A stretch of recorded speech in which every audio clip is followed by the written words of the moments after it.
Dans un petit village africain entouré de vastes plaines et de rivières scintillantes, vivait un jeune homme nommé Issa. Âgé de 27 ans, il était respecté pour sa sagesse et son humilité. Fils unique, il avait été élevé par sa mère, Nafi, une femme d'une générosité et d'une bonté inégalée.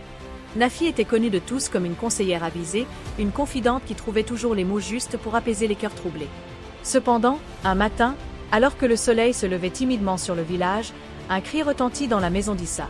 Sa mère avait été retrouvée inerte dans son lit, les yeux grands ouverts, figée dans une expression de terreur indescriptible. Il n'y avait aucun signe de maladie, aucun indice qui aurait pu expliquer une mort si soudaine.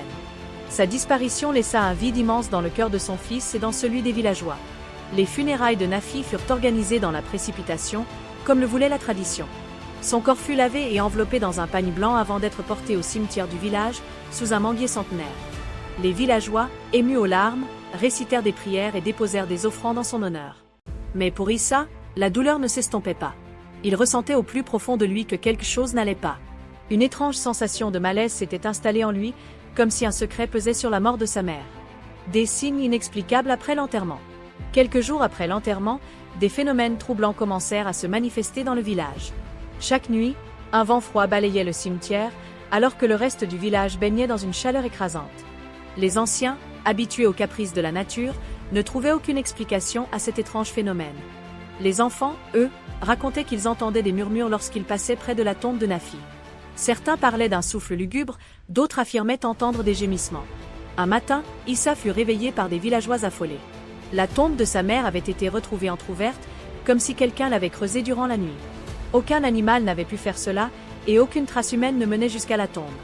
L'inquiétude grandit dans le cœur d'Issa, et il sentit un frisson parcourir son échine.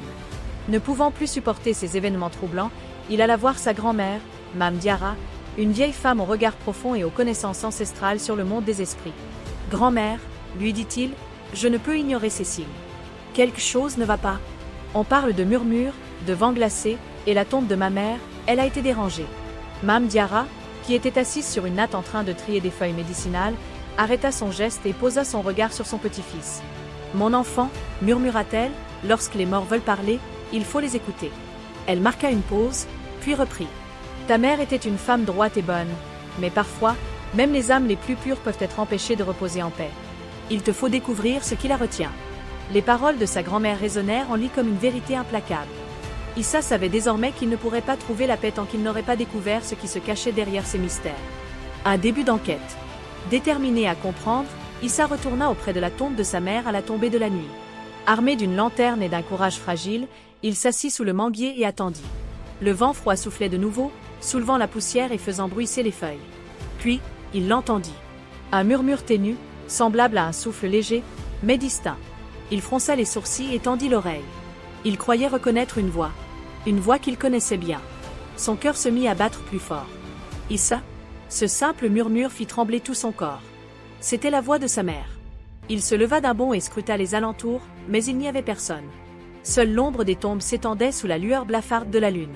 Pris entre la peur et le désir de comprendre, il s'agenouilla près de la tombe et posa une main tremblante sur la terre fraîche. « Maman !» Un frisson lui parcourut l'échine, et soudain, un bruit sec retentit, comme un léger craquement sous la terre. Son instinct lui criait de fuir, mais il savait qu'il devait affronter la vérité. Il prit une décision audacieuse. Dès le lendemain, il reviendrait avec une pelle et découvrirait ce que la tombe renfermait.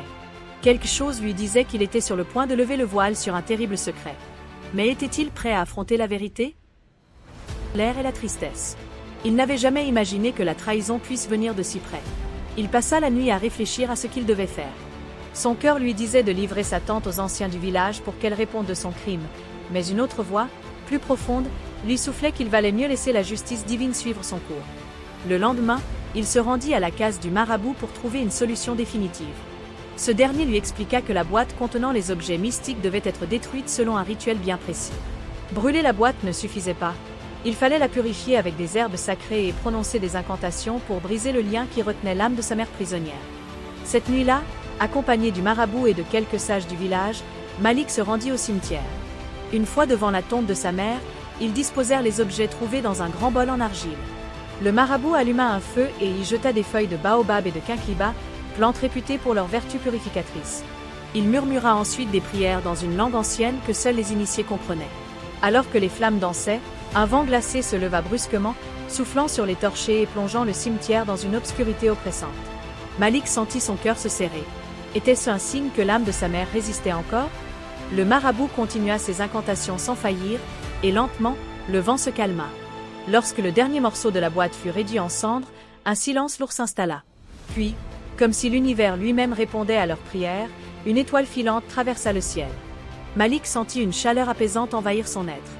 Pour la première fois depuis la mort de sa mère, il ressentit un profond soulagement. Il savait que son âme était enfin en paix.